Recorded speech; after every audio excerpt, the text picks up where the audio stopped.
પરિવારના મોભી શપથ લઈ રહ્યા છે ત્યારે પૂરો પરિવાર પણ સાથે છે. જવાહરભાઈના પત્ની, તેમના પુત્ર અને પુત્રવધુ સર્કિટ હાઉસ ખાતે પહોંચ્યા છે.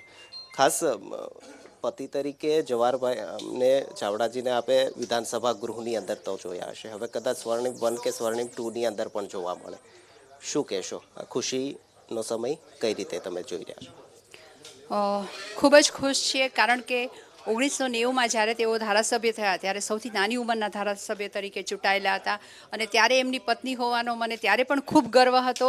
અને હવે એક અનુભવી ધારાસભ્ય જો મંત્રી તરીકે શપથ લે તો એનાથી વધારે મોટી ખુશીની કંઈ વાત ન હોઈ શકે. તમે જે રીતે કહ્યું કે પહેલીવાર ધારાસભ્ય બન્યા ત્યારથી લઈ અત્યાર સુધીનો તેમનો સાથ, એવું વિચાર્યું હતું કે કદાચ કોંગ્રેસની અંદર ચૂંટાયા છે તો કોંગ્રેસની સભ્ય તરીકે જ મંત્રી બને, કે પછી આ પણ વિચાર્યું હતું કે કદાચ સામેના પક્ષમાં જેની સામે જવાહરભાઈ અવાજ ઉઠાવતા હતા તેના સભ્ય બનીને પણ મંત્રી તરીકેના શપથ લઈ શકશે, એવું વિચાર્યું ક્યારેય તમે?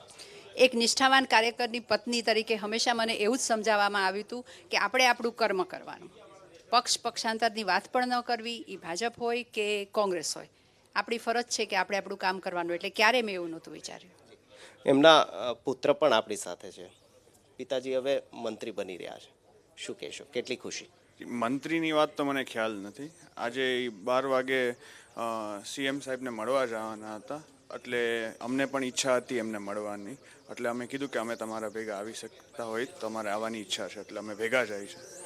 પણ ખાસ જે રીતે જવાહરભાઈ કાલે નિર્ણય લીધો કોંગ્રેસ છોડી ભાજપમાં આવી રહ્યા, તમે પુત્ર તરીકે કેમ્પેન પણ કર્યું હશે, ચૂંટણી પ્રચાર, જ્યારે જવાહરભાઈ માણાવદરથી ચૂંટણી લડતા ત્યારે એક યુવા બ્રિગેડની અંદર તમે પણ કમાન સંભાળી હશે. આ નિર્ણયને કઈ રીતે તમે જુઓ છો, શું કહો છો? હવે તમે પણ જવાહરભાઈ અને ભાજપનું કેમ્પેનની અંદર સામેલ આગામી દિવસોની અંદર પણ થશો જ્યારે પેટા ઇલેક્શન થશે. મારો સપોર્ટ 100% મારા ફાધર માટે છે. એ જેમને સપોર્ટ કરતા હોય, જે કરતા હોય, એમની જે ઈચ્છા હોય, એમની પાછળ જ હું છું હંમેશા એમ. એટલે એ પક્ષની વાત કરતાંય મારો 100% સપોર્ટ મારા ફાધર વર્તે છે. એટલે એ ખુશ હોય છે એમાં હું ખુશ છું. એમનો જે નિર્ણય હોય એમાં પણ હું ખુશ છું. એમની જે ઈચ્છા હોય એ મારી ઈચ્છા છે. જવાહરભાઈના પુત્રવધુ પણ આપણી સાથે છે, શું કહેશો? સસરા હવે કોંગ્રેસમાં નથી, ભાજપમાં છે ને હવે કદાચ મંત્રી પણ બનશે, શું કહેશો? કેટલી ખુશી? મને પક્ષ ભાજપ કે કોંગ્રેસની તો એવી તો કાંઈ ખબર નથી પડતી, પણ પપ્પાજી મંત્રી બને છે એ હજી કાંઈ નથી ખબર, પણ we are very proud of him and what ever he does.